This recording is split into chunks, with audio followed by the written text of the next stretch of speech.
ഓസ്ട്രേലിയക്കെതിരായ ഏകദിന പരമ്പരയ്ക്കുള്ള ഇന്ത്യൻ ടീമിനെ ഇന്ന് പ്രഖ്യാപിക്കും. നീണ്ട ഇടവേളയ്ക്ക് ശേഷം രോഹിത് ശർമ്മയും വിരാട് കോഹ്ലിയും ഇന്ത്യൻ കുപ്പായത്തിൽ മടങ്ങിയെത്തും. സഞ്ജു സാംസൺ ടീമിൽ എത്തിയേക്കുമെന്ന് സൂചന. ഖിലാഫ് അഹമ്മദ് ഉണ്ട് വിവരങ്ങളുമായി. ഖിലാഫ്, സഞ്ജു ടീമിലെത്തുമോ? അഖില, നമ്മളെല്ലാവരും കാത്തിരിക്കുന്നത് ഏകദിന ടീമിലേക്ക് സഞ്ജുവിൻ്റെ ഒരു മടങ്ങി വരവ് തന്നെയാണ്. 2023 ഡിസംബർ 21 അവസാനമായി സഞ്ജു സാംസനെ നമ്മൾ ഏകദിനത്തിൽ കണ്ടത്. അന്ന് സെഞ്ചുറിയും കുറിച്ച സഞ്ജു ദക്ഷിണാഫ്രിക്കയ്ക്കെതിരെ അന്ന് സെഞ്ചുറിയും കുറിച്ചായിരുന്നു. എന്തായാലും ഒരു സൂചന തന്നെയാണ് നമുക്കിപ്പോൾ പുറത്തു വരുന്ന വിവരം അടിസ്ഥാനത്തിൽ നമുക്ക് ലഭിക്കുന്നത്.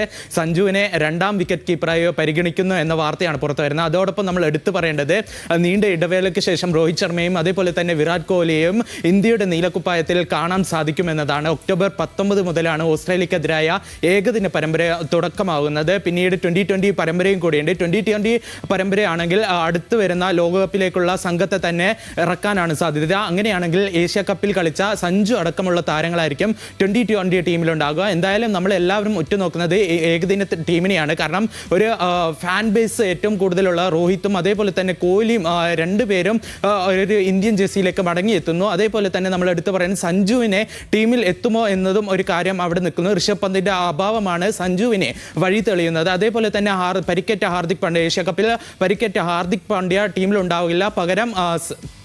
പകരം ഹർഷിത് റാണ ഉൾപ്പെടെയുള്ള താരങ്ങളെ പരിഗണിക്കുന്നതായാണ് പുറത്തു വരുന്ന വിവരങ്ങൾ.